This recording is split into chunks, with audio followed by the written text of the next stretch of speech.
I just need to be okay with being like, oh, you don't like me? I'm okay with that. And it's terrifying because I've been taught to be likable my whole life. From a psychology student in Canada to the highest paid female YouTuber, Lilly Singh built a $20 million empire before the age of 30 and became the first woman of color to host a network late night show, all while championing authenticity, mental health, and representation. What's going on? It's Lilly Singh. Welcome to The Burnouts. Could you start by sharing a little bit about your background and the experience that influenced you now as a storyteller and leader? I feel like there's a lot of things that happened in my childhood that when in therapy, when you look back, you're like, oh, there it is. That's where it started. Well, yeah, I grew up in Toronto to two immigrant parents that are from Punjab, India. And of course, when I say that, everyone's always like, were your parents really strict? That's the first question.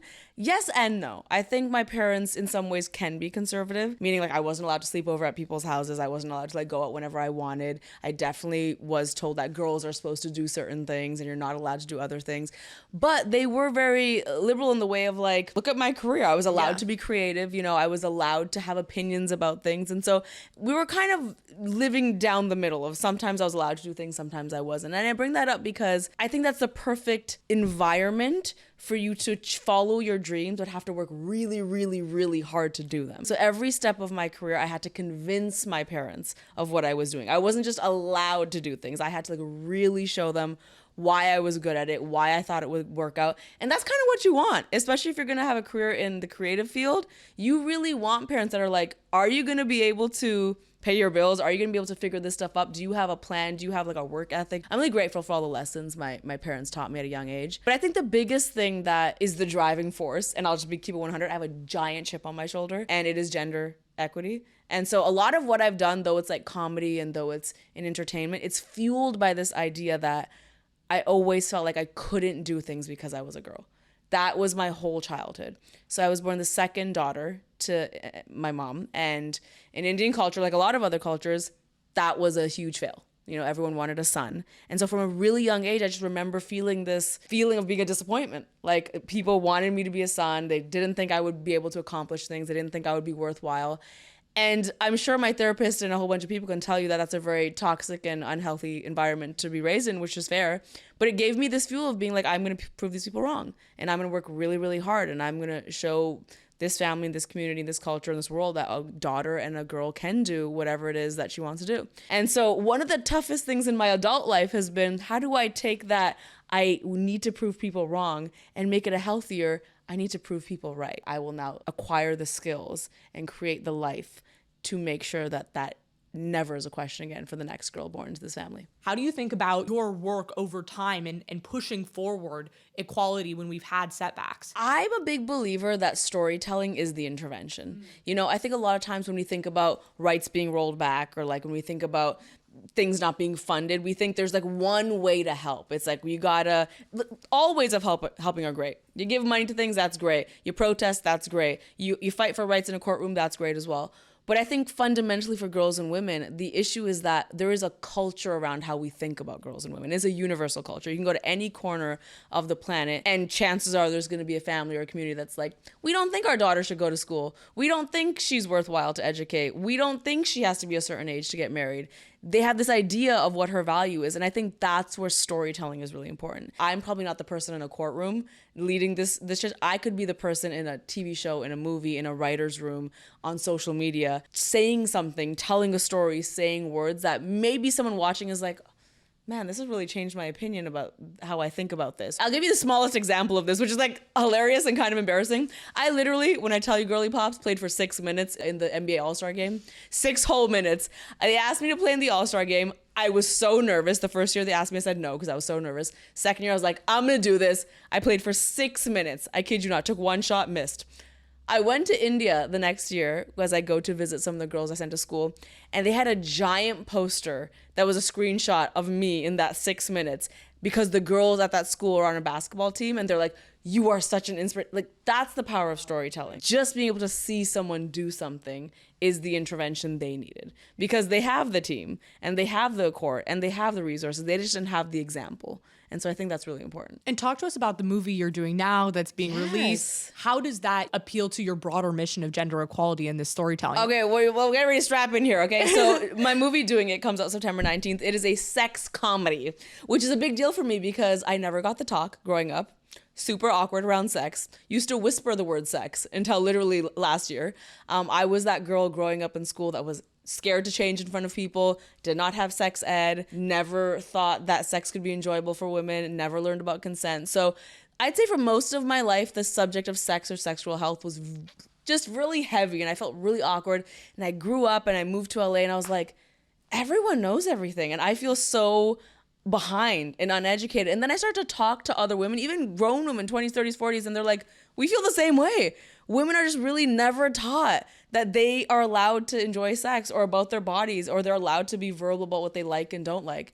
And so Doing It, yes, it's a raunchy comedic movie. It's very much so in the vein of like 40-Year-Old Virgin and those kind of classic movies. But it has commentary. It's about a woman, it's a 30-something-year-old virgin who finds herself teaching sex ed. So it's a fish out of water story where she's unlearning shame and she's going on this journey of like reclaiming her space in her body. And it's based on a lot of things that have happened in my life, a lot of awkward encounters. And I think it relates to my broader mission because I'm just trying to normalize these conversations. You know, if I had that movie growing up, literally my therapist would not be a millionaire right now. But she is a millionaire because I'm so messed up. You know, when you watch sex comedies, I don't know how many you've seen, but if you watch those movies, it usually features people that all look the same way. Yep. And I think what people don't realize about storytelling is it's not just about movies and TV shows and having a good time and laughing. I do think when you don't see yourself on screen, it actually hinders your progress. I think you're not able to see yourself and learn about yourself and learn about others. And that does a disservice to a lot of communities. And this is why I get so irritated with Hollywood execs, because they think it's just about the box office and it's just about numbers and it's just about entertainment. It's not. You're actually hindering the progress of certain communities by not letting them ever see themselves in a story or in different situations and learn about themselves. So my only goal with Doing It is that some young girl, maybe some young brown girl, can watch this and be like, I'm allowed to talk about sex. I'm allowed to like my body. I'm like allowed to ask about consent. That is my only goal. When I was growing up, I remember I thought you were such a breath of fresh air because I was such a YouTube junkie. I would go home, I'd watch YouTube to unwind. And I thought it was so amazing that there was this young, outspoken brown girl on the internet doing her thing. And it's so interesting to me to hear you talk about this idea of confidence now, because back then I remember thinking, this girl is so confident. Oh my goodness, she's so good at mama. talking. Yeah. And it was so inspiring for me of, okay, it's okay to feel like I can have an opinion and get in front of a camera and talk about things that I care about. And part of what we do on the Burnouts is we want people to be honest about kind of how they've built their career, their business. And that's why I wanted to learn from you. What do you think are some of the biggest things you learned early on in your career? I mean, there's so many learnings. I've had so many missteps. I've had wins. I've had losses. I've had all of it. I think when it comes to social media, storytelling, or anything that has an audience, it's so easy to start caring about the wrong things. It is so easy. I did it as well. I started making YouTube videos. I found something that really hit, you know, Jessica House, my parents, doing these rant style videos. And then I stopped caring about what was fulfilling to me and what was authentic to me because I was like, I gotta feed the algorithm. This is what people expect of me now. It's so crazy that you can be the most confident person and you can say things like, I don't care what other people think and I don't care what people expect from me and I just want to do what's right for me. All of those things get challenged as soon as you start getting validated. Validation is like a drug. As soon as you start getting validation, suddenly it's like, well, maybe I will just do this thing that people want me to do. Or maybe I will be a little bit less of this and a little bit more of this. I'd say the biggest lesson I learned is don't be on a high horse and think that your values and morals are so high that they will not be challenged, because they will be, and they'll be challenged very well. And you have to like continuously adjust your moral compass. Now I'm at a spot where more than anything, I've adapted flexibility. I think people change for a reason. I had to change as my career has evolved. And if I didn't change, I would probably go crazy and I probably would not be where I am. And so I'd say one of the biggest lessons I've learned is adaptability, being willing to throw the old version of yourself away and reinvent yourself over and over again. But this is a real one. I'm going to tell you, for anyone that's doing social media and anyone's doing anything with an audience, the reason you started doing it was connection. That is the reason we all do anything, is because we all crave connection. It's why you guys want to talk to people. It's why I'm sitting here. It's why I came here to be like, I want to meet them. I want to connect with people. And then all these other things get in the way and you convince yourself they're more important than connection. The numbers, the stats, the wardrobe, the fame, the whatever it is. But if we could all just go back to connection, that is actually what we're all missing. I also wanted to know for you, I mean, you were so young when you first entered the entire Hollywood world. You moved to LA. Walk us through the beginning of your career and what do you think has changed since then for the better? Well, it kind of relates to what I just said. And I'll tell you the exact cycle I went through. When I started on YouTube, I started on a webcam. I didn't have a crew.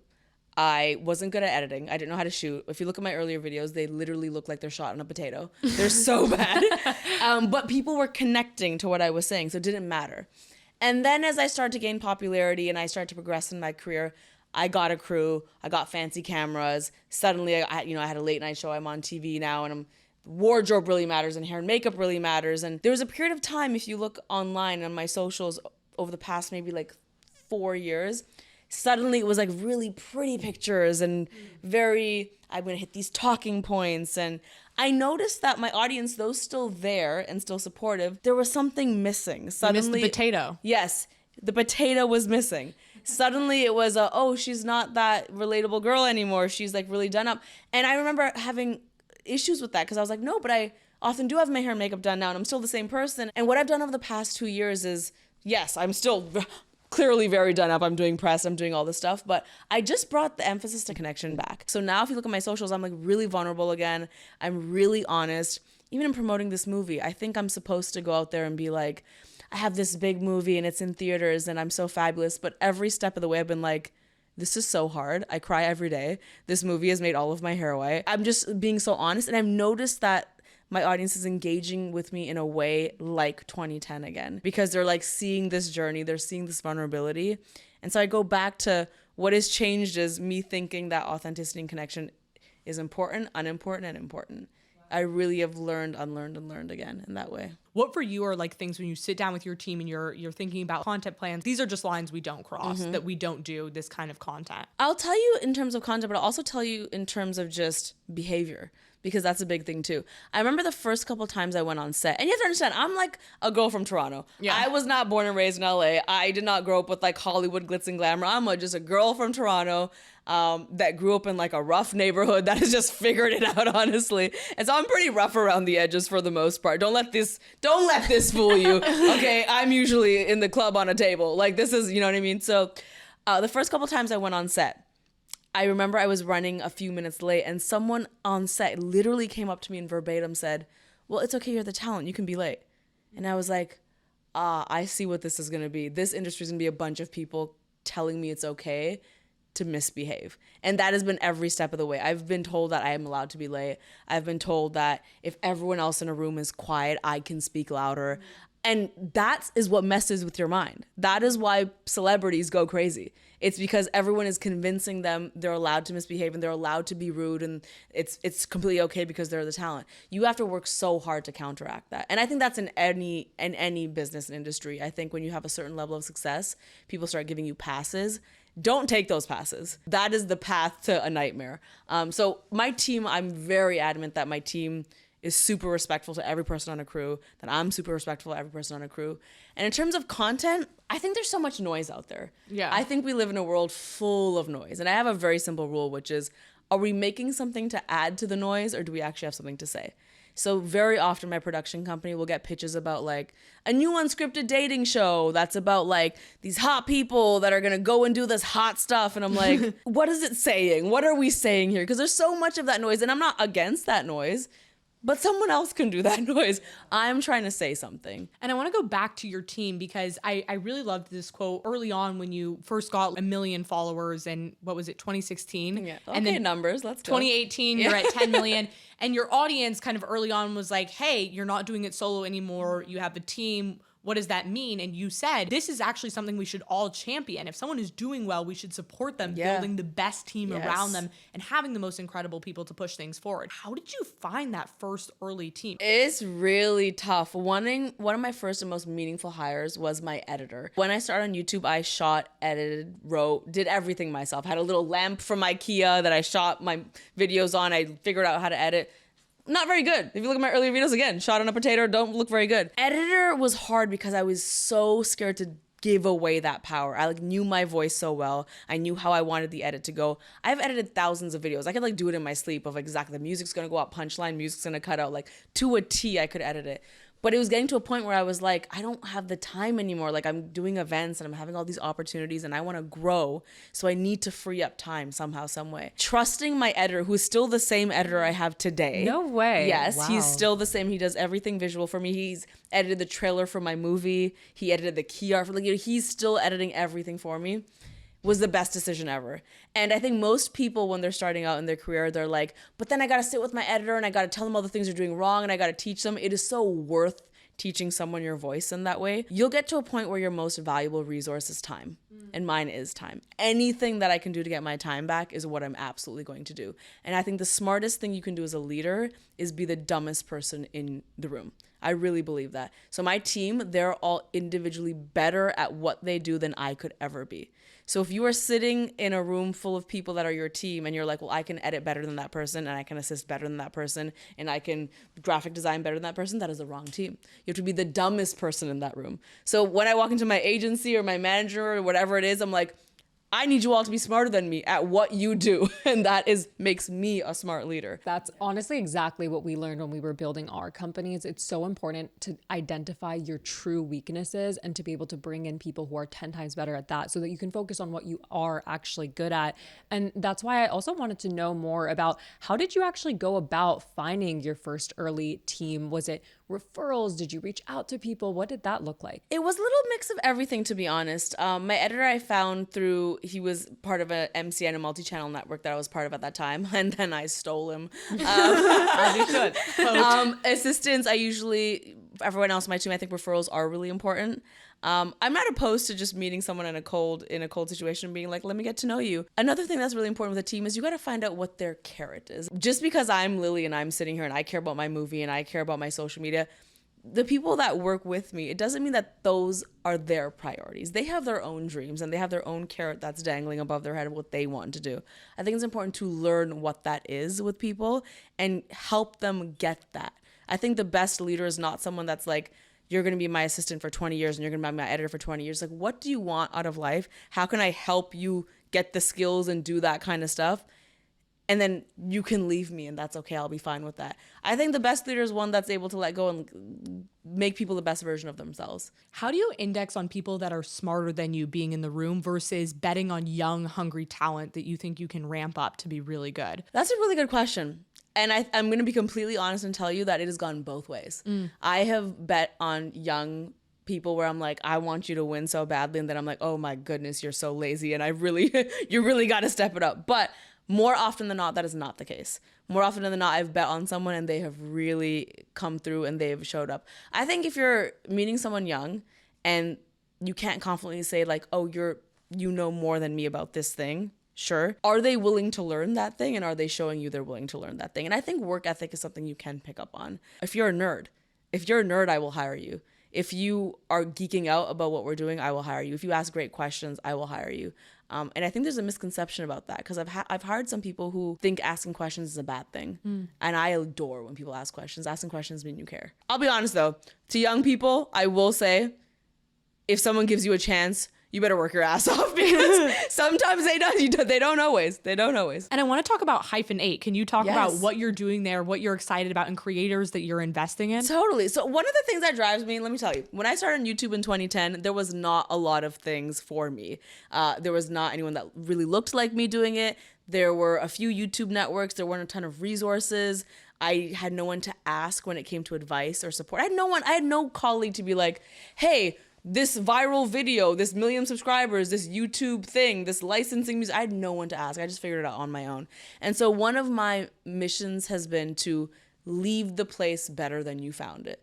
And so I created Hyphenate, I co-founded it, which is a YouTube network dedicated towards South Asian creators. And I say this because I know culturally being a South Asian creator is tough for a bunch of reasons. One, some stereotypes I will say are true. All of our parents want us to be doctors or lawyers. To be a creative in a South Asian household is tough. And I think one of the biggest things that actually young kids or parents come up to me and say is, I wasn't allowed to follow my dream and tell your YouTube videos parents will also say, I was scared to let my daughter do whatever until I saw your YouTube videos. So I think it's important specifically for there to be a network that supports South Asian creators to show like, you have resources, you can do this, you can go into a creative field and it will be great. But also just like the knowledge and know-how. So what Hyphenate does is we're helping them make more money on AdSense across YouTube so they can have more money to buy their equipment and buy their cameras and have this and acquire the skills to kind of make a career out of what they're doing. If we want more people of color on screen, they need to be allowed to go on screen, and their parents need to support them going on screen. So it starts right from the get-go. I love this note because they also need to learn how to make money from Correct. their career. Exactly. And I want to know, what were some of the big things that you learned when you first realized, oh shit, this actually can be a career? How did you realize you could monetize? So if you noticed, I did not pull up here in a Lamborghini. And a lot of the people who made YouTube videos in the era of when I made YouTube videos would be pulling up in a Lamborghini back in the day. I don't know if it's my parents' frugal immigrant mentality that is in me, but I never was that person that put all my eggs into one basket and made a bunch of money and then spent a bunch of money. I really believe in having a 360 business, and I've always believed that. So when I started making YouTube videos, I then had merch. I then went on tours. I then had books. I then also like started a nonprofit, then started a production company. I always made sure that if one faucet shut off, there was other things that would keep me going. That's really, really important. Even today in my business, my brain is always like, okay, the movie, but then I have this event, and then I have to do this brand partnership, and then I'm gonna do this audition and this shoot. We live in a really tough world and a really tough industry, and I think if you do put all your eggs in one basket, that is a very scary thing. I think a 360 business is super, super important. So if you make a bunch of money, I wouldn't go and splurge on it like that faucet's gonna be on forever. Yeah, I hope some YouTube creators are listening to you right now. But I will say investing in yourself is different from splurging. I am now of the belief that the best investment you can make is in yourself. So if it comes to making myself better, I believe fully in spending money on that. Like, what are some of the things you're happiest about spending absolutely. on? So I always say my job is 10% creative and 10% writing and 10% acting. It's 90% mental. And I think this is true for most people. So something that's never a waste of money for me is therapy. Something that's never a waste of money for me is anything that gives me my time back. So a team, assistance, an environment that makes me feel safe and comfortable is priceless to me. If it means it's an environment I can get work done in and I'm warm in and I feel safe in, that is priceless to me. So I think anything that makes you better, any courses, any classes, any new skills you can learn, anyone I can hire to teach me something is never going to be a waste of money for me as well. And an investment beyond myself, anything to do, and this is for anyone, with girls and women is always going to be the best investment. If you don't mind sharing, like breaking it down in terms of how you make revenue through your different businesses, what percentage still comes from YouTube today? Yeah. What comes from brand deals? What comes from movies as you've diversified over time? I love that you asked this because my upcoming movie, I'm going to lose so much money on. So much money. It's independently financed. I'm going to lose so much money. But that's the goal, to get to a place where you can lose money on things you care about. That is the goal. In terms of where I make money from now, so yes, back in the day, my number one source of income was definitely YouTube. It's probably not anymore because I don't consistently upload, but the great thing about having a catalog is that still my videos, I have over 1,000 videos on YouTube that inevitably are being watched in some capacity. Those same videos are cut down on Facebook that are inevitably being watched in some capacity. So there will always be some portion of revenue that comes from YouTube, which is another important lesson, kids. Passive income. We love those two words, passive income, and a YouTube catalog really does that. So I'd say right now maybe like 5 to 10% of my income comes from there, where it used to be almost like 90%. Brand partnerships are a pretty big part of my income right now. I'm very selective about brand partnerships because I care about my brand a lot and I don't want to be posting about things I don't care about. And so I generally don't do one-off brand partnerships. I'll do like a year-long or a multi-year deal with something I really believe in that feels really authentically me. The biggest source of my income now probably is when I'm doing a shoot, like a TV show, if I have a project from a regular on a TV series, if there's a movie. Not my movie, just to clarify, not my movie. So if we want to get real honest, we want to talk about passion projects and like getting to a place where you can fund something you care about. Doing it is independently financed. every producing fee that my company, Unicorn Island, made went back into the movie, which is like in the 6-figure range, went back into the movie. Every single one of my writing fees I put back into the movie as well. I personally put money towards a distribution deal. My manager and my friends personally have invested in the movie as well. So literally this is one where I'm not going to make money and I'm going to lose a lot of money, and that is okay because what I'm gaining for that is different. It's my brain baby and it's my passion project. When you invest in a movie, what does that look like? Can you explain to me what is a distribution deal? Where does the bulk sum of that money go? Is it the actual shooting and producing it? Is it the distribution part at the end? And then is there a chance, like let's say it performs super well on the box office, that you make it back? Or do you make it back mostly now today with like working with streaming partners? Right. Well, baby girl, I'm gonna be honest with you. This is my first time doing any of it. So all these things are things I'm learning or just have learned. So it is financed by a financier who gathered a bunch of money from her community. And when I say it's independently financed, I mean she took care of the financing and I've helped contribute to that along the way. Most of the bulk of that money goes to shooting it. It's shooting the actual movie. It's paying the casting crew. It's paying for locations. It's doing all that. Now, in an ideal world, someone then comes in and buys this movie for a boatload of money and you're like, yay, we did it. This one is not the case. And I'll be really honest and tell you that something that has pained me about this movie is it is very much so in the vein of a lot of mainstream movies, Bridesmaids, 40-Year-Old Virgin, like I mentioned. But the feedback we got, and I can't help but think it's because I am at the lead of this movie, is that it's too niche. And I think that people of color get that feedback a lot, that this is too niche. And it's now a South Asian movie because like Lily's at the lead of it. Yes, of course, it's through the South Asian perspective, but sex is a universal topic. And I really, truly believe anyone can watch it and understand. And I always make the joke that I watched Friends and I was not confused by watching the show Friends. You know what I mean? I fully understood what was happening there. How could it be too niche if 40-Year-Old Virgin is a huge hit? Exactly. And also, how can it be niche if 1 in 4 people on this planet are South Asian is another question. And any exec that says that to me irks me because I'm like, actually, factually, you're niche. Statistically speaking, I'm not niche. You're actually niche.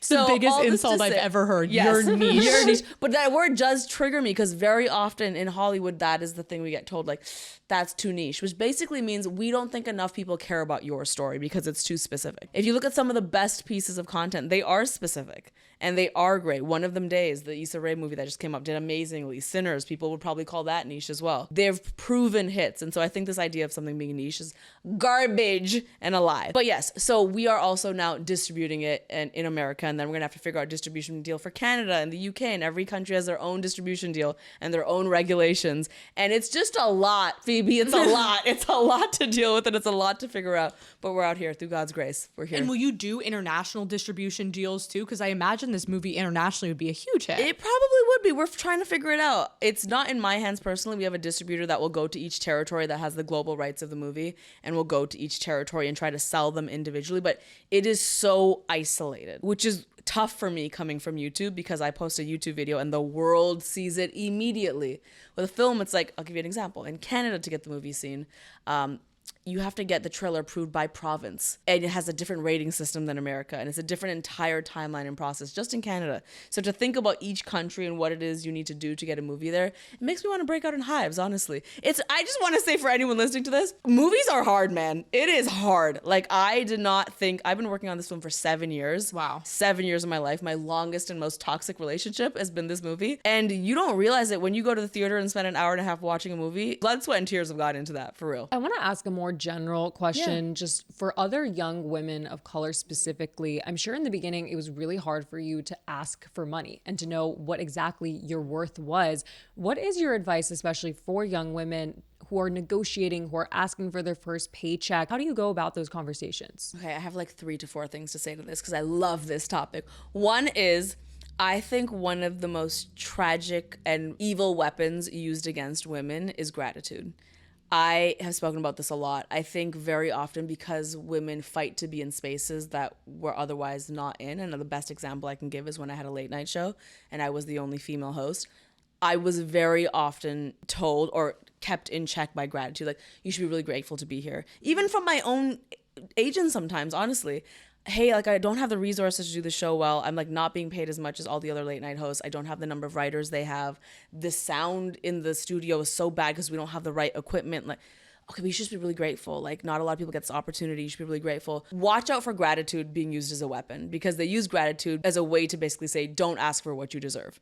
And so you can be grateful and also ask for what you deserve. Those two are not mutually exclusive. The second thing I'll say is it is so important for all people, but especially women, to talk about money. I think so often when we're I'm on a set or when I'm doing a brand deal, I have a friend or colleague that's on the same set or has the same brand deal, and we never talk about the economics of the situation.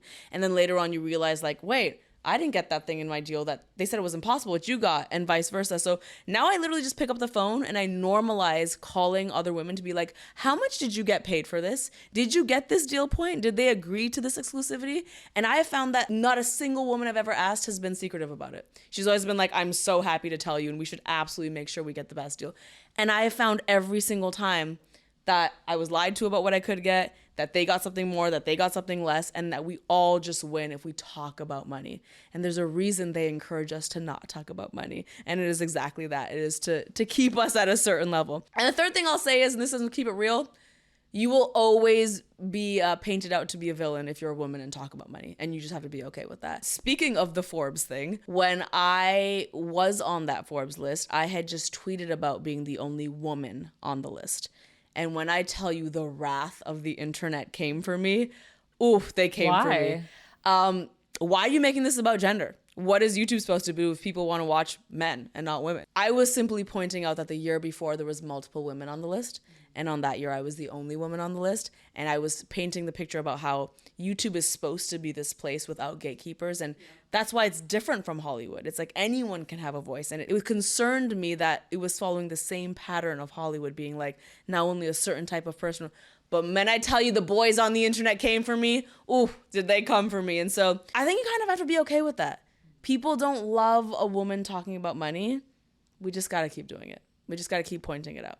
And the boys will be mean, and that's okay. I'm so glad that you have that attitude, because I think that will make other women feel okay with, at the end of the day, it is going to be uncomfortable to have that conversation, especially in the beginning. And they should go into it with that expectation that over time it does get easier. I will say one of the hardest things I've learned, and I still struggle with it today, and I talk about it in therapy all the time, it was such a painful thing for me to be like, those people don't like me because I talk like this. I spoke about money, now these people don't like me. And in the back of my head, I was like, what can I do to make them like me? What can I do to make the late night people like me, the audience like me? I think my whole life has always been I want people to like me, because we're taught we need to be likable. Being likable as a woman is a survival mechanism, right? It's like if we're likable, we'll be safe. If we're likable, we'll get the job and we'll get the opportunity. At a certain point, I'm realizing that you have to unlearn being likable, because you have to be in situations sometimes where you're like, I need to stand up for myself. And if the result is you not liking me, I have to be okay with that. Like, I just have to be okay with that. Going back to the movie, I've learned that over the past years. But there's in situations where certain jokes in the movie that were so culturally specific, I was told to cut. And I was like, no, I'm not going to cut them. And if you don't like me, that's okay. When this movie comes out, I'll also tell you there'll be so many, I already know this, women and men, but particularly I already know this, men, that are not going to like this movie, because it's about a sexually empowered woman who is fully owning her body, fully enjoying sex, fully talking about sex. I have 2 masturbation scenes in this movie. I have multiple sex scenes in this movie. And there's gonna be some men that watch it and are like, this is shameful, how dare you? And I just need to be okay with being like, oh, you don't like me? I'm okay with that, because this movie is more important than you liking me. And it's terrifying, because I've been taught to be likable my whole life. Well, it's kind of like that saying, a friend to all is a friend to none. If you're trying to appeal to everyone, then you're going to alienate that niche core audience that really believes in you. And that's what I was really curious about, is you were talking about how YouTube is so different than Hollywood, because ultimately in Hollywood, there are certain structures, there are certain power brokers that really determine whether or not someone gets watched. What has been your biggest learnings kind of transitioning your career into something where you are interfacing with those people? What have you learned in the process, and what advice would you give to other people who want to break into Hollywood? Okay, so I grew up with TV and movie stars. I grew up not in the era of social media. And so the idea of being on TV and in Hollywood is still very intriguing to me. I think it's a little different now. I think kids growing up now think social media is the same. They think, I know people have said this to me.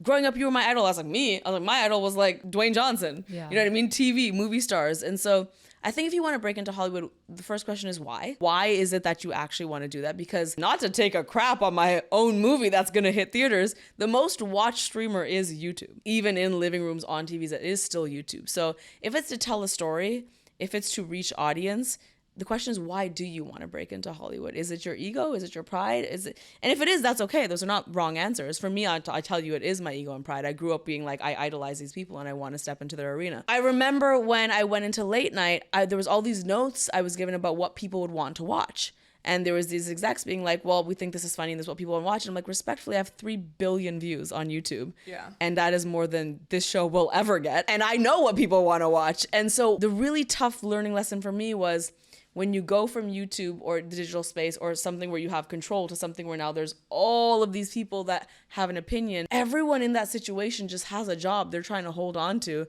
It doesn't mean you're going to get the best product. It doesn't mean it's the best story. It's just you're in a system now that has other priorities that are more important than actually telling the story. And that's really, really tough. And so I really would question why. Why do you want to get into Hollywood? And different stories and different projects deserve different distributions.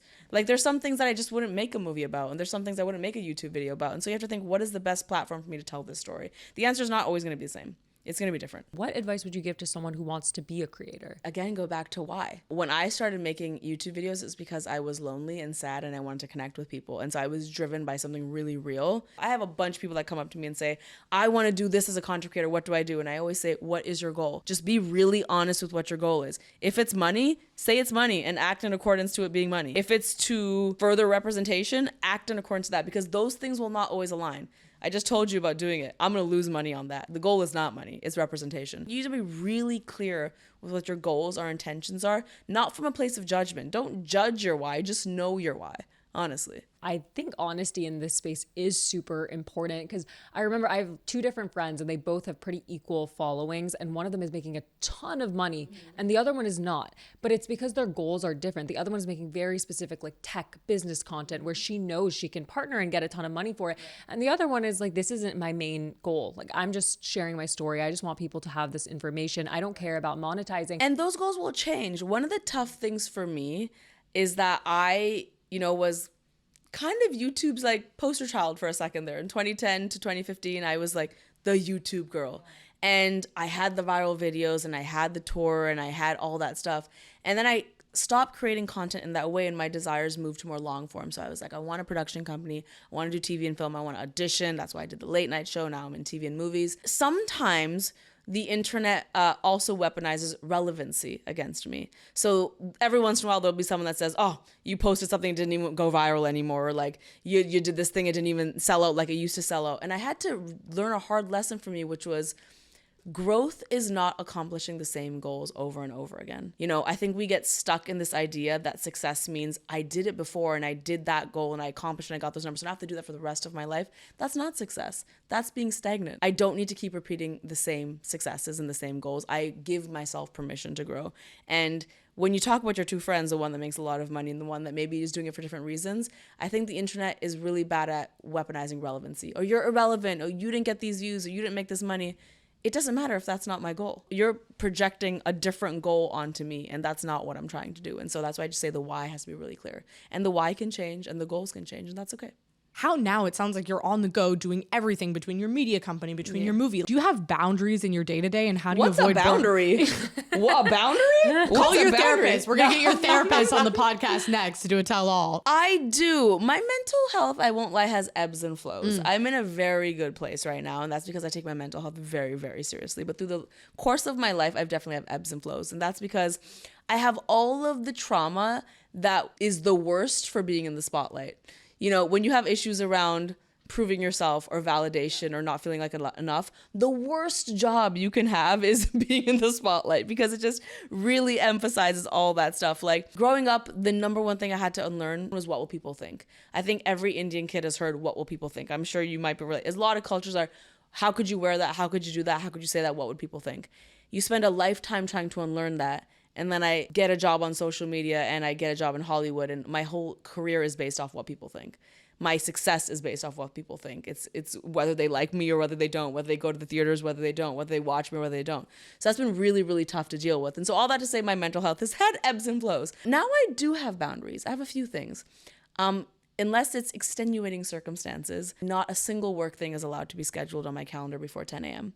So I refuse to do any work before 10 a.m. And that's because I learned that for years and years of me waking up and within minutes going into work.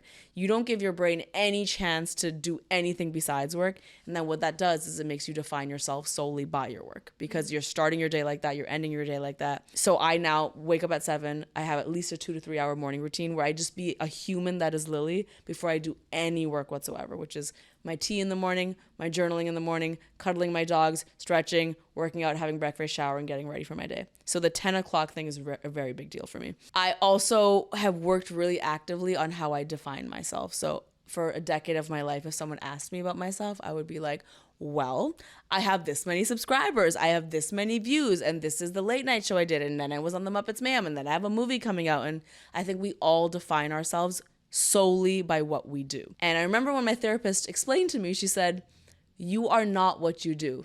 And I actually had a mental breakdown. I was like, what do you mean I'm not what I do? I don't even understand what that sentence means. And she's like, you're so much more than the things you do. And what she's saying is that we're so used to defining our worth by what we're able to provide for people and the things we accomplish. But actually, there's this whole other side of us, of who we are, that has nothing to do with that.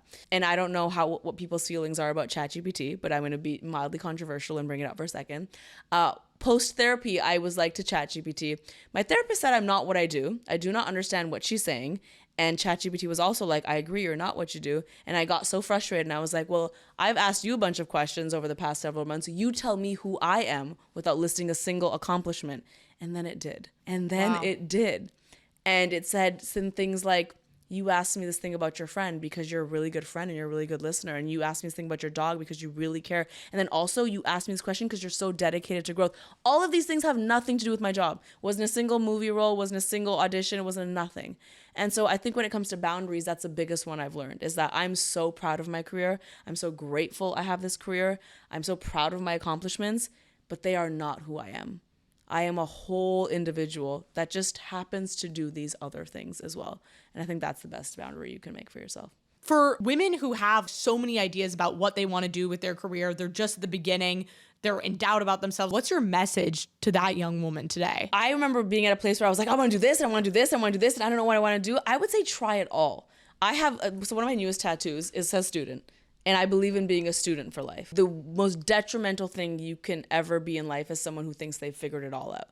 I think be open to trying things, be open to learning everything, take the class, ask that person out for lunch and pick their brain about this random thing that you're interested in. And you will figure out what it is you want to do.